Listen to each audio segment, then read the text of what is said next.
High বন্ধুরা, কেমন আছেন সবাই? Welcome back to my channel creative Twisha. আমি আজ আবার একটা নতুন ভিডিও নিয়ে এসেছি। আমার ভিডিওগুলো ভালো লাগলে চ্যানেলটাকে অবশ্যই কিন্তু লাইক শেয়ার সাবস্ক্রাইব করবেন আর বেল আইকনটাকে ক্লিক করতে ভুলবেন না। আজ আমি খুবই কম উপকরণ দিয়ে শাহি পটল বানাবো। তো পটলগুলোকে এইভাবে কেটে নিতে হবে। আলুগুলোকেও আমি এইভাবে বড় বড় করে কেটে নিয়েছি। কড়াইতে তেল দিয়ে দেবো। তেলটা গরম হয়ে গেলে আলুগুলোকে ভেজে নিতে হবে। স্বাদ মতো লবণ দিয়ে দিলাম, হলুদ দিয়ে দিলাম, দিয়ে আলুগুলোকে ভালো করে লাল করে ভেজে নেব।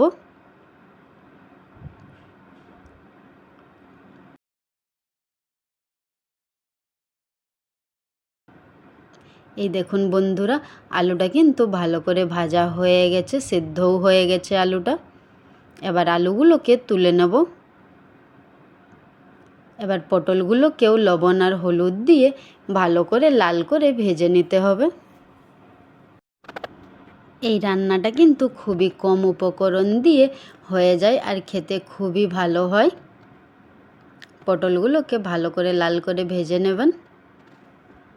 এই দেখুন বন্ধুরা, এখানে পটলগুলো আমি ভালো করে লাল করে ভেজে নিয়েছি। এবার পটলগুলো তুলে নিয়ে তেলে 5 ফোড়ন দিয়ে দিলাম। পেঁয়াজ কুচি দিয়ে ভালো করে পেঁয়াজ কুচিটাকে ভেজে নেব।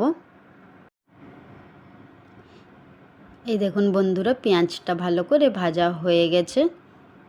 এবার টমেটো কুচি দিয়ে দিলাম। টমেটো কুচিটাকেও একটু ভেজে নিতে হবে।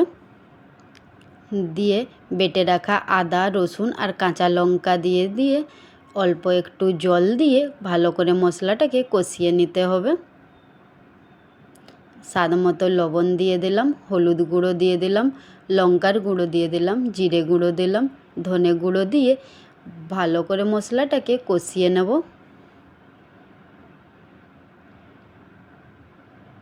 মশলাটা কষানো হয়ে গেলে এবার এখানে টক দই দিয়ে দিতে হবে। অল্প একটু জল দিয়ে দইটাকে মশলার সাথে আবারও কষিয়ে নিতে হবে যতক্ষণ না ভালো করে তেল বেরিয়ে যাচ্ছে।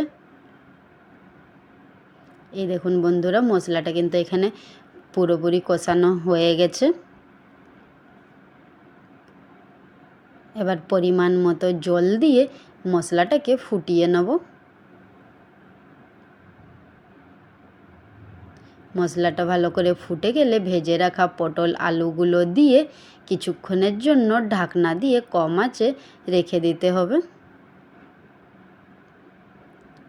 কিছুক্ষণ ঢাকনা দিয়ে রাখার পর এখানে ধনেপাতার কুচি দিয়ে নামিয়ে নেব। তাহলেই তৈরি হয়ে যাবে শাহি পটল। আমার ভিডিওটা কেমন লাগলো অবশ্যই কিন্তু কমেন্ট করে জানাবেন। আজকের জন্য তাহলে এতটাই। কাল আবার একটা নতুন ভিডিওতে দেখা হবে। টাটা।